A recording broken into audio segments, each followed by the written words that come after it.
Bienvenue sur notre chaîne WeChat. Aujourd'hui, on plonge dans un événement diplomatique majeur qui a beaucoup fait parler. La toute première visite officielle hors d'Afrique du Premier ministre sénégalais Ousmane Sonko.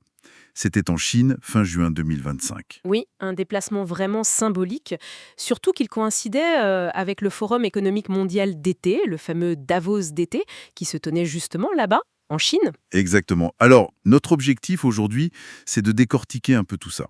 Pourquoi ce choix de la Chine? Quels étaient les véritables enjeux? Et qu'est-ce que ça nous dit finalement sur la nouvelle politique étrangère du Sénégal sous le tandem Fait-Sonko? C'est une excellente approche. On va essayer de voir ce que ce partenariat redéfini entre Dakar et Pékin signifie concrètement. Parfait. Alors commençons par les objectifs.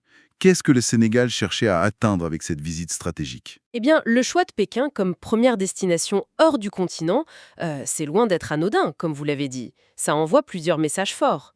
Comme par exemple. D'abord, une volonté claire d'affirmer la souveraineté sénégalaise, de rechercher des partenariats qui soient vraiment basés sur le respect mutuel. Peut-être, on peut le lire comme ça, en contraste avec certaines relations historiques, disons. Mhm. Une sorte de rééquilibrage. Oui, en quelque sorte. Et puis, c'est aussi une manière de s'ancrer encore plus dans l'initiative chinoise des nouvelles routes de la soie, ce grand projet d'infrastructure mondiale. Le Sénégal y avait adhéré assez tôt, non? Tout à fait, dès 2017, parmi les premiers en Afrique de l'Ouest. Donc il y a une continuité, mais aussi l'idée de renforcer cette position, de se positionner en fait comme une porte d'entrée clé pour la Chine dans la région, surtout en Afrique de l'Ouest francophone. D'accord, je vois bien la dimension géostratégique.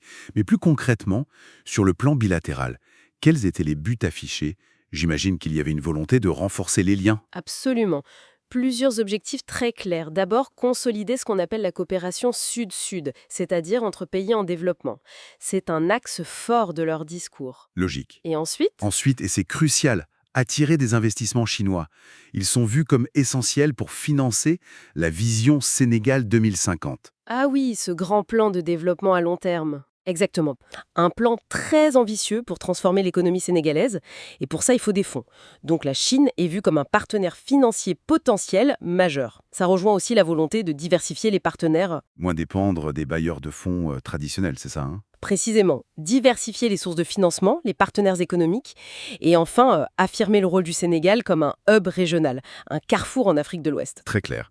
Et ces objectifs, ils se sont manifestés par des rencontres importantes pendant la visite, j'imagine au plus haut niveau. Tout à fait. Le point d'orgue, ça a été l'audience entre Ousmane